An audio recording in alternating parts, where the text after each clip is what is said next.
Right, hello everyone, welcome to your daily technical analysis, 29th of November. So I've been away for a few days, but we're back in action with the market this week. Now Tuesday, what we're going to have today is, I guess, the market trying to make that reversal this week. Now, as I said with the dollar franc last week, as you recall, I did draw this line. I'm just expecting on the dollar franc just one last hit up before it kind of starts to sell off, and I think that's going to be, let me just redraw my lines. It's going to be somewhere around this region here. And let's see what we have from back there. There we have resistance, and we have resistance there. Okay, so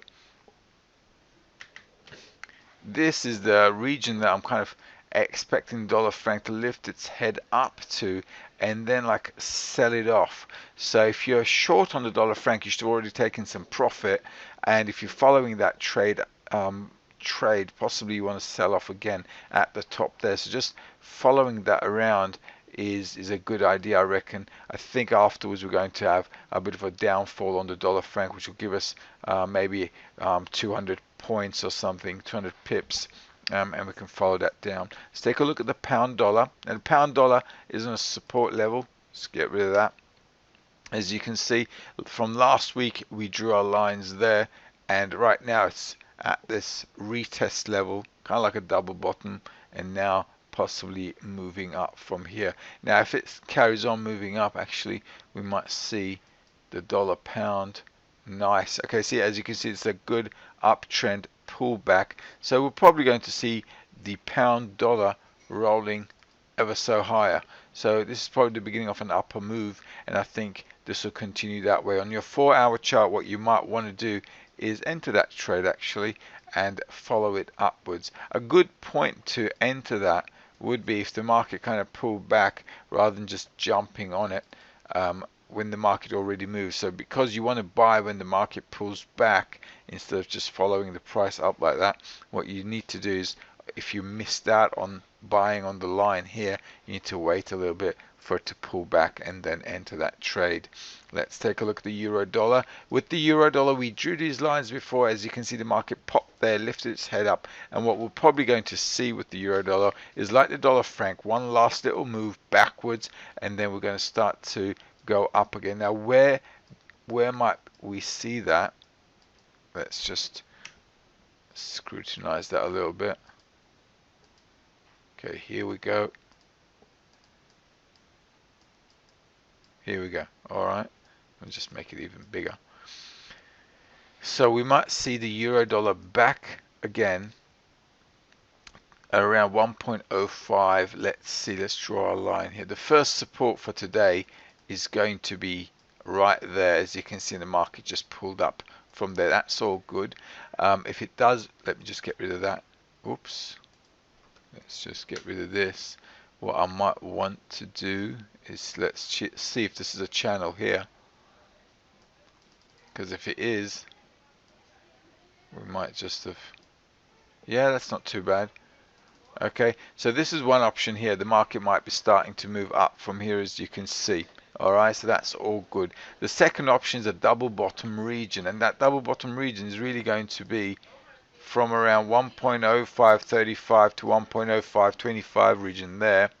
So we might see the market just pull back down for a double bottom. If it does pull back for a double bottom, I reckon it's really good idea to go long. Okay, so this week, if it does pull back, I'd go long. Even if it makes a slightly lower low, that's also good, because we'll get divergence on there, and that will also help. So if you're trading the euro dollar, I think it's a good idea to buy on the lines, to buy on the support, and if there's a divergence, to buy lower low as well. Dollar Canadian.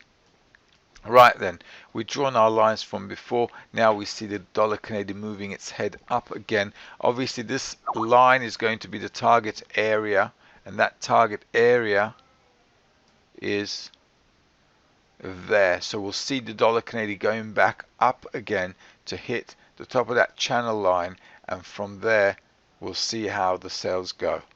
Alright, so possibly up here and then sells again. If it breaks that region, that's going to be a pretty good break, because as you can see, 1, 2, 3 levels there, 3 kind of tops all aligned. So if it breaks above there, it's going to be a nice long up move. So it's definitely worthwhile joining in if it does that. Aussie dollar, let's see where we're at. Let's get rid of these lines from before. Let's make a fresh start on this. Now then, okay, Aussie dollar, looks like we're going to have a bit of a pullback on this. This is the bottom of the channel, the blue dotted line here, as you can see. So if we see the Aussie dollar back down here, okay, you'd want to go long again with this. Also, another place to think about going long is going to be right there. Oops, there we go. So if the market does pull back, think about going long again, because I think that is a kind of a, let's see, a channel within a channel. And if you see that channel within a channel, there you go. Let's just tap it in there. Okay, that's channel within a channel. So on the pullbacks, I think it's good to go long again. There you go, bang and bang. Okay, if it breaks down, be patient, because it might just do a double bottom again and then take off. Alright, so don't just follow it out there blindly. Dollar yen, let's take a look at the dollar yen. I did mention the dollar yen. Like the dollar franc, I want to see its head going up one more time, and once it does that, I'm happy to short the dollar yen even further. We already took a few short trades on this, no big deal. I think it's doable if we do it one more time. Let's take a look at the daily to see if we can actually find a few regions where the market shorted with a good resistance level. That's 115.86. That's going to be too high. Yep, around there. That's 114.42. And well, yep. Wow, it's a bit awkward, isn't it? It's a bit awkward. Okay, so it's quite high. Where is that? That's not too bad. 113.64. Let's turn that into a 4-hour chart. Alright, so we're either going to go short on a double bottom around, double top, sorry, around there, or slightly higher. Either way, I'd be shorting this week. When it, you know, if it raises its head up, I'd be shorting the dollar yen. Let's take a look at gold. Now, gold just broke through that line, but I had drawn this channel before, so that 1,200 broke. But if you look at the bottom of the channel, that's where it's been stalling and then moving up. Now we're going to have to adjust this channel to this. Gold would be looking to buy. I think gold's going to have a good up move and an uptrend, possibly at a double bottom now or at the bottom of the channel. Okay, this area I was quite positive about going long. On the other hand, we did have this channel coming down, so this kind of breaking down very smoothly gave us a doubt, didn't it? So there is just one other way to do it. Now, if you bought gold here, and if that position is still open, you would have really got out of it when the market pulled back around here. Okay, but if you're still long, what you might want to do is when the market pulls back down, buy again in order to go long. So as that becomes profitable, the loss on the other one will decline and you'll get to a net profit level. Then you could actually sell both, exit both trades with a profit, because your net will be in a profit. Let's take a look at oil. Finally, here we go. The market broke down. We did say this area, this 49.90, was a resistance area from before. As you can see, the market pulled back nicely to the 50 level, around the 50 level Fibonacci. So it's probably going to move up again.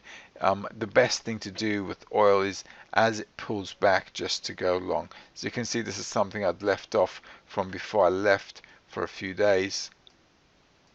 As you can see here, the market just nicely pulls back on your Fibonacci level in order to go up again.